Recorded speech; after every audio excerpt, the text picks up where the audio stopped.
Hello students, welcome back to our foundation lecture on mathematics. In our about in two variables, and also we have started a chapter on coordinate geometry, and we have discussed some important concepts related to coordinate geometry. So in this series of lectures from today, we'll be revisiting each and everything whatever we have learned in this, and we'll be learning the cumulatively all the concepts related to this coordinate geometry. Okay, so most of these concepts you are familiar with those. You had you came across them. The only thing is now we are going in a concrete manner and make sure that you know each and every concepts of these. Okay, so let's start with the basics of coordinate geometry.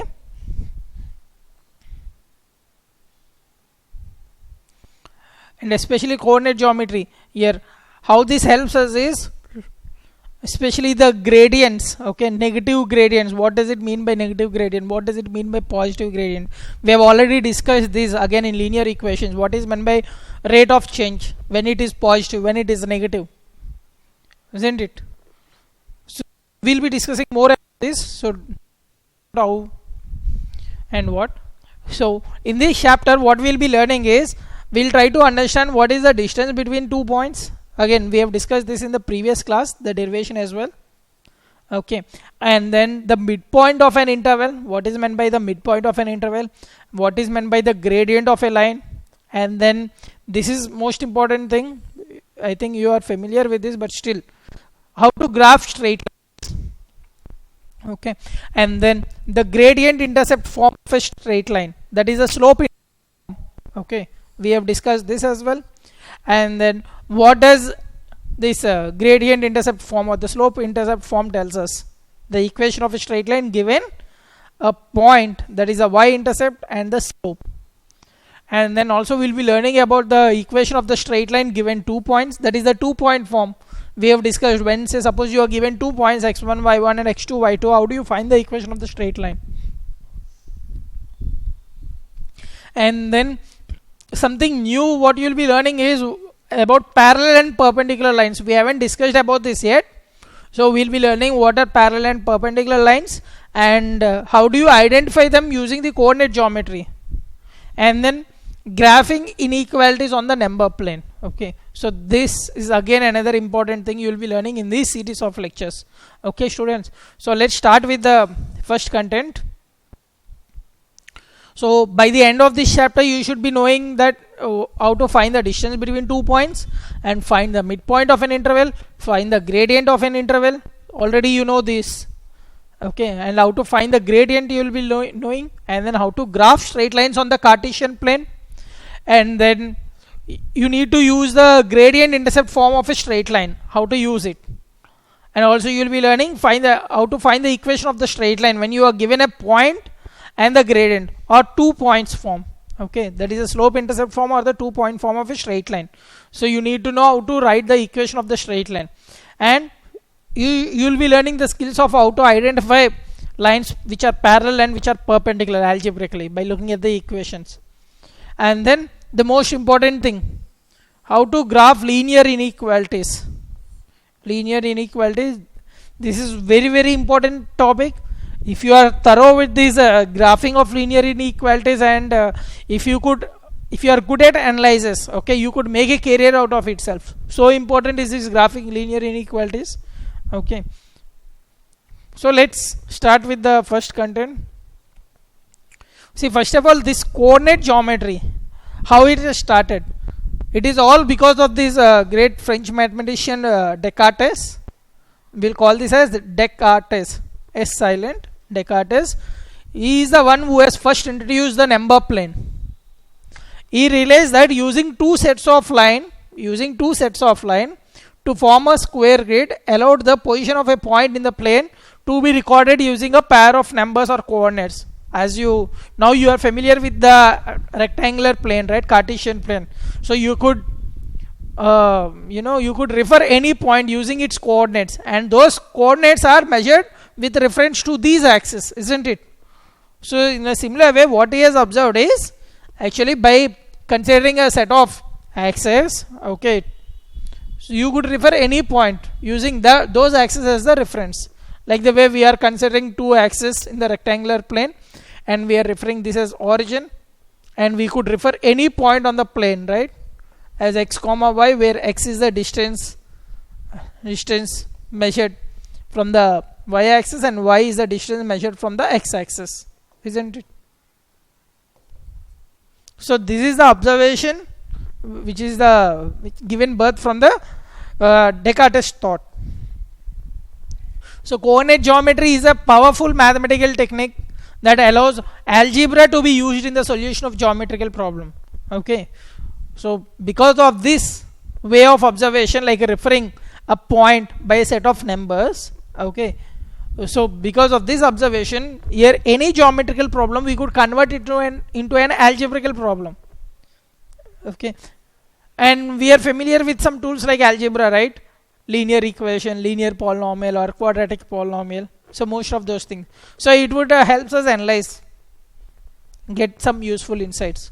Okay, so coordinate geometry, it is a powerful mathematical technique that allows algebra to be used in the solution of geometrical problems. So in this chapter we will look at the basic ideas of the distance between the 2 points on the number plane, the midpoint of an interval, gradient, and relationship between the straight line and its equation. So we shall see how these can be used to solve problems. So let's start with the distance between the 2 points, this which we have discussed in our previous class. Okay, before that, tell me which of the following is the correct statement of Pythagoras theorem for the triangle shown. Let me minimize this pane. Okay, yeah, so this is the triangle. Okay, you could see a triangle on the right side, right, whose lengths are, sides are A, B and C, and the right angle is at here, the one between the side lengths A and B. So now can you tell me what is the correct statement for the Pythagoras theorem? As you know, Pythagoras theorem is square of the hypotenuse is equal to sum of the squares of the other two sides, isn't it? So now if you look at this, see, look at these three options. Look at this diagram first of all. What is hypotenuse? Hypotenuse is the side opposite to the right angle. So hypotenuse is C. So what does Pythagoras theorem tells us? Square of the hypotenuse is equal to sum of the squares of the other two sides. So now look at the option. So option C is correct. Now look at the questions 2, 3, 4. Can you tell me what is the value of D? What is the value of D? Again, if you look at the question 2, isn't it a right angle triangle? And they have given the side lengths as 3, 4 and D. And what is D? D is the hypotenuse. So we could use Pythagoras theorem to find D. So we could write D square is equal to 3 square plus 4 square. So if you will simplify this, you will be getting 25. So this is equal to 5 square. So that means D is equal to plus or minus 5. But can D be equal to minus 5? D is a length. Length can never be negative. So D is not equal to minus 5. So hence D is equal to 5 centimeters. So this is our answer. Okay, students. So similarly, look at the other question. The question number 3. Again, this is a right angle triangle. So we could use Pythagoras theorem. So if you apply Pythagoras theorem, what you will get? D square is equal to 5 square plus 12 square. So if you will simplify this, you will be getting 169. 169 is square of 13. So if you will avoid the negative value, so you will be getting D is equal to 13 centimeters. Now look at the fourth question. Again, this is the right angle triangle. So you could apply Pythagoras theorem. So D square is equal to 2 square plus 4 square. So if you will simplify this, 2 square 4 plus 16, that is going to be 20. So D is going to be square root of 20. And look at the units here. The units are in meters. So your answer should be D is equal to root 20 meters, or if you will simplify this, root 20 you can write as root 4 times 5, or this is equal to 2 root 5 meters. Okay, 2 root 5 meters.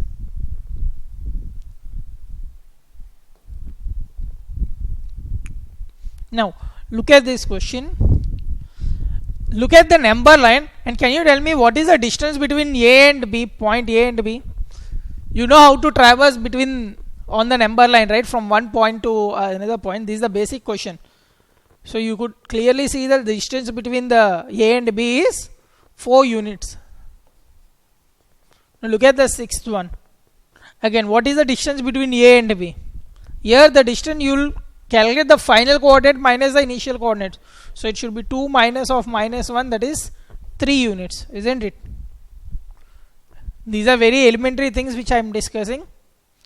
Still, if you are having any trouble, please let me know, guys. So what about the seventh question? How to find the distance between? Again, here the distance is, it is the same as this distance. AB you need to find. So it is the same as this distance. Distance between AB would be same as the distance between this 1 and 5. And how to find the distance between these 2 points? That is 5 minus 1. So this is going to be 4 units. And look at the eighth question. Again, you need to find the distance between A and B. So that would be equal to the distance between this minus 1 and this minus 4. And how to find the distance between these 2 points? Take the difference. So minus 1 minus of minus 4. So this is going to be 3 units. Okay, students. In case if you are considering minus 4 minus of minus 1, say minus 3. But don't put the distance as minus 3 because distance is always a non-negative positive quantity. Okay. So it can't be negative. So consider its absolute value. So 3 units. And then find the distance AB in this graph. See, if you look at this graph, you need to find the distance between these 2 points. But how to find it? You could observe that if you look at this triangle, this is a right angle triangle and XY axis, they make a 90 degrees angle. So you could apply Pythagoras theorem, and here these side lengths, you know, since this is an origin, this distance is 4 units and the other vertical distance is 3 units. So now you should be able to apply Pythagoras theorem. So if you will apply Pythagoras theorem, you will be getting the, say this is d square is equal to 3 square plus 4 square, which is going to be 5 square, or d is equal to 5 units. Okay, students. Now look at the 10th one. Find the distance between these two. Again, you could see that this is making a right angle triangle. So AB is the hypotenuse of a right angle triangle. So your job is to find the respective side lengths and then use the Pythagoras theorem to find the hypotenuse. So this distance is 3 minus of minus 1. So it is going to be 4 units. And the other one, this is 3 and this is 0 origin. So the distance between these two is same as this one. So this is going to be 3 units. So again it is the same thing. If you will observe, this is just a shifted right angle triangle, isn't it? The same triangle what you have observed in the 9th question, they have shifting. So by shifting a triangle or by moving the triangle, its sizes, relative sizes doesn't change. So do you think the size of the hypotenuse changes when you move the triangle, or when you move the object, do you think the size of the object increases or decreases? No, right? So it is the same thing. Here this answer would be same 5 units. Okay. Hope you are clear with these basic things. Okay. In case if you don't understand, again please do this again. These are very, very basic things. And do let me know in case if you are having any trouble. So now let's look at some worked out example, again based on the Pythagoras theorem itself. Find the distance between the points 1, 2 and 4, 6. See, point 1, 2 on the graph paper at point 4, 6. If you plot them, you need to find the distance. So what you will do is you drop the perpendiculars. Drop the perpendiculars, and then you'll observe that the right angle triangle would be formed.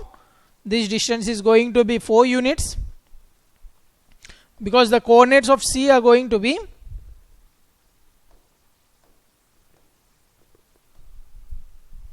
the coordinates of C would be something like 1, 4.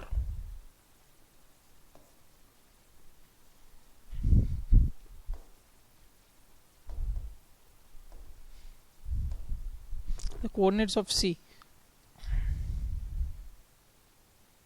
coordinates of C would be 5 comma 2. Coordinates of C are just look at the graph sheet. The point C is at x is equal to 4 and at y is equal to 2, so 4 comma 2. Okay students, now measure the length, side length AC, that is 4 units, and measure the side length BC, so that is 3 units. Okay, now since you know the sides of the right angle triangle ABC, you would find the hypotenuse, isn't it? So if you will be getting 5 units. Okay, assume that AB has to be C. You can use a Pythagoras theorem, C square is equal to A square plus B square, AB square is equal to AC square plus BC square. So 4 square plus 3 square, you will get 25, and if you take the square root, you will be getting 5 units. Now let's look at the second example. Suppose if you know the coordinates of A, that is here there is a mislabel. B, say this is B and this is A. Say you know the coordinates of A as minus 2 comma 2 and B as 4 comma 5. You need to find the length AB. So again what you will do is drop the perpendiculars. Okay, and then now you could see that this is a right angle triangle, isn't it? How do you drop the perpendiculars? First of all, from one point drop a perpendicular onto x axis, and from the other point drop a perpendicular onto the y axis and extend it to meet the other perpendicular. Okay, so the point of intersection of these perpendicular would be your third vertex. So at that vertex you will find a right angle triangle, that is going to be the right angle vertex. So you need to find the hypotenuse of that right angle triangle, which gives you your answer. So now AB square is going to be AC square plus BC square using Pythagoras theorem, and we know the side lengths. We know how to measure the side lengths. See, this distance AC is going to be the same as this distance, and this distance is difference between 4 and minus 2. So that is 6 units, isn't it? And then what about BC? BC distance, again BC distance is same as this distance on the number line, that is the difference between the 5 and 2. 5 and 2, difference between 5 and 2 is 3 units. So now you could apply the Pythagoras theorem. 3 square plus 6 square, and if you will resolve it, you will be getting 45, and AB is going to be square root of 45. So the length of the AB is square root of 45 units. You could even simplify that. Root 45, you could write it as, we have discussed in search, 45 is 9 times 5. Square root of 9 into 5 you could write as square root of 9 times square root of 5, and square root of 9 is 3 root 5. So this is the simplified version.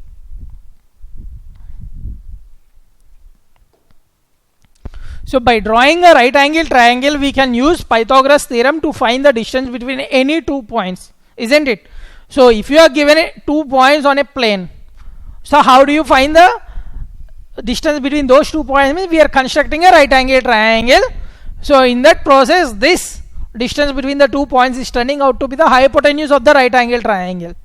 Okay, and then we are using Pythagoras theorem to find the distance between the given 2 points, isn't it? So say suppose we need to find the distance between A and B.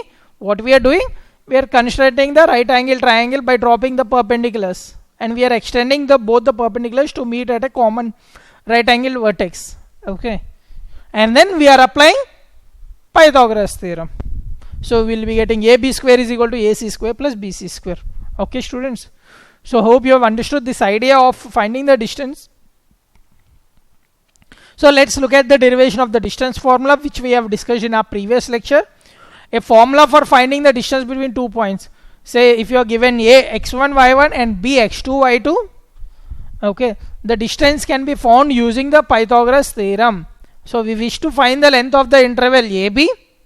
So what we'll do is, we'll construct a right angle triangle by dropping the perpendiculars. Okay, so this is the right angle vertex. So now we could apply Pythagoras theorem, that is AB square is equal to AC square plus BC square. What about the lengths AC and BC? AC, it is the same as this LM, but LM is x2 minus x1. Similarly BC is going to be the same as RS. RS is the difference between y2 and y1. So okay, so once we know the side lengths, we'll simply substitute this in the Pythagoras theorem. So we could find AB. So AB is equal to square root of x2 minus x1 whole square plus y2 minus y1 whole square. Students, one nice thing about coordinate geometry is you need not memorize any formulas. Though initially you start with memorizing the formulas, if you know the methods, okay, how we have derived, in no time you will be able to derive the formulas. Okay, even at instant, if you are asked some problem, immediately you will be able to do the proof. Okay, so always try to understand the concept, how we are deriving. So I think this formula you should be very familiar. The distance AB between A x1 y1 and B x2 y2 is given by D is equal to square root of x2 minus x1 whole square plus y2 minus y1 whole square. Okay, this should be on your fingertips, if not the derivation. If you are quite good with derivation, that's well and good. So let's look at some worked out examples based on this distance formula. Find the distance between the points 3, 8 and 5, 4. So directly you could plug in the values in the distance formula.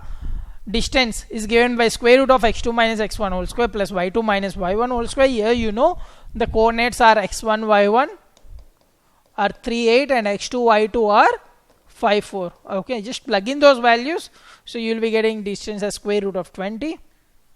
Okay, if you find the approximate value up to 2 decimal, you will be getting this. Similarly, let's look at the second example. Find the distance between the points minus 2, 0 and 8, minus 5. So here again, consider the distance formula and the plug-in values for x1, x2, y1, y2. Minus 2, 0. These are your x1, y1. And 8 minus 5. These would be your x2, y2. Okay, and just plug in, you will be getting square root of 125. So approximately up to 2 decimals. This is your answer. And students, one thing, when you are considering x1, y1 and x2, y2, you could consider it in either way.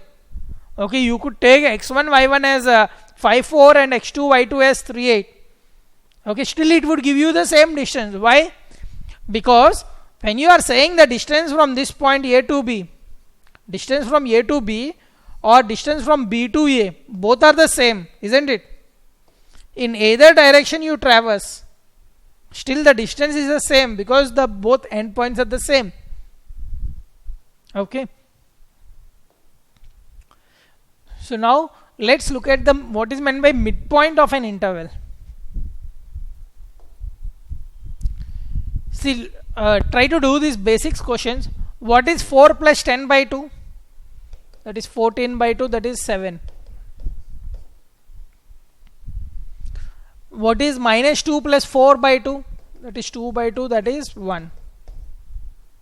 What is the average of 4 and 10? Again, that is 4 plus 10 by 2, that is 2. What is the average of minus 2 and 4? That is minus 2 plus 4 by 2, that is 1. See, look at this. Look at the left hand side questions and try the right hand side questions. What number is halfway between 4 and 10? The number halfway between 4 and 10. Again, see, if you draw the number line, okay, if you draw the number line, let me draw it over here. So this is 0.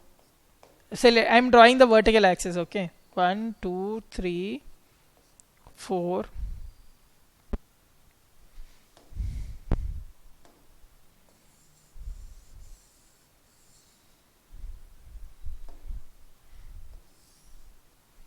So this is 0, 1, 2, 3, 4, 5, 6, 7, 8, 9 and 10. Now can you tell me what is the number exactly halfway between 4 and 10? This is your 4. This is your 10. Okay. So what we'll do is just move one unit from the left and from right. And then move one more unit so that we are moving symmetrically to identify what is the midway point. And then let's move one more unit from both sides. See, if you look at this, we have landed up exactly at 7. So the point which is halfway between 4 and 10 is 7, isn't it? Similarly, if you look at over here, the point which is halfway between -2 and 4, move 1 unit downward, upward in both the direction, then 1 unit downward and upward, and then again downward and upward. See, you are landing exactly at 1. So this is your midway point, isn't it? So from these three examples, what I am trying to say is average of two numbers. Average of two numbers is a plus b by 2. If you are given two numbers a and b, the average is a plus b by 2. Or what number is halfway between two numbers? Halfway between two numbers means again it is the same as the average. Okay. And what is the point, midpoint? You know how to calculate the average. So average means you will be calculating like this: 4 plus 10 by 2. 4 plus 10 by 2 is giving you the exactly same as the average, or same as the number which is halfway. Okay. So this is what I want to highlight over here. Similarly, let's look at this. What number is halfway between 1 and 5? So halfway or average, it is the same as sum them and divide by 2. So if you will find the number between halfway between them, here you are getting 3. So we could find it. Just move 1 unit up and down, and then move 1 unit up and down. So you will be getting 3. Okay. So 3 is the number halfway between 1 and 5. Similarly here, what is the number between halfway between -1 and 3? So what you will do? Just take the average. So halfway between two numbers or the average, they mean the same. And how to calculate that number is simply sum the given numbers and divide them by 2. So the midpoint, what is midpoint of an interval means? Interval means you will be given some set of numbers like a and b, which form the endpoints. Okay, this entire thing you will be calling as the interval. If you are given two coordinates a and b, the region between a and b you will be calling it as an interval. Now if you are asked to find the midpoint, midpoint is nothing but the point halfway between the interval. Midpoint of an interval is the halfway position. Okay, so midpoint of AB, then it will be halfway between a and b. Halfway between a and b. Okay students, so exactly it will be halfway. Are you able to recognize this? What is midpoint? Midpoint, it is a point which lies on the line exactly halfway. And we know how to find the halfway point, isn't it? By taking the average. Now look at this. Suppose this is a point M. Okay. Say we don't know the coordinates. Say let them be P and Q. But what does P and Q represent? P is going to be your x coordinate, that is this distance. This distance is going to be your P. And similarly, what is Q? Q is going to be your this distance, isn't it? Okay. Now, students, if you look at this, here A 4, 3 is there. So here 4 is this distance. And 7 is going to be this distance. Sorry, 10.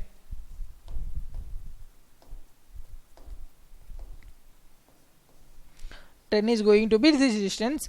Now, so what exactly is P is? See, P is nothing but the exactly the halfway position between 4 and 10, isn't it? P is exactly the halfway position between 4 and 10. But what are 4 and 10? 4 are the x coordinates of A and x coordinates of B. And P is the halfway position between these x coordinates, and we know how to find the halfway position. Halfway position is given by x1 plus x2 by 2, isn't it? This is x1 and this is your x2. So you know how to find the halfway position between these 2 points, x1 and x2, that is x1 plus x2 by 2. So this P is going to be x1 plus x2 upon 2. Similarly, if you will find Q, Q is this distance, but if you look at the coordinates 4 comma 3, this is your 3 and this is 7.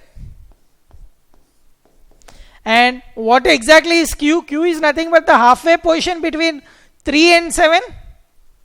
Halfway position, how do you find? Just you'll take the average, or say in general, if you treat this as your coordinate y1, this is as y2, then y1 plus y2 by 2 would give your halfway position. So in general, if you are asked to find the midpoint of two coordinates, so you will be using this formula x1 plus x2 upon 2, y1 plus y2 upon 2. Midpoint, it is a halfway point. Okay, students. So if m is the midpoint of AB, then AM is equal to MB, because it is exactly the halfway point, halfway position. Hope this is clear. Okay, so we'll continue with the same topic in our next lecture. Okay, students.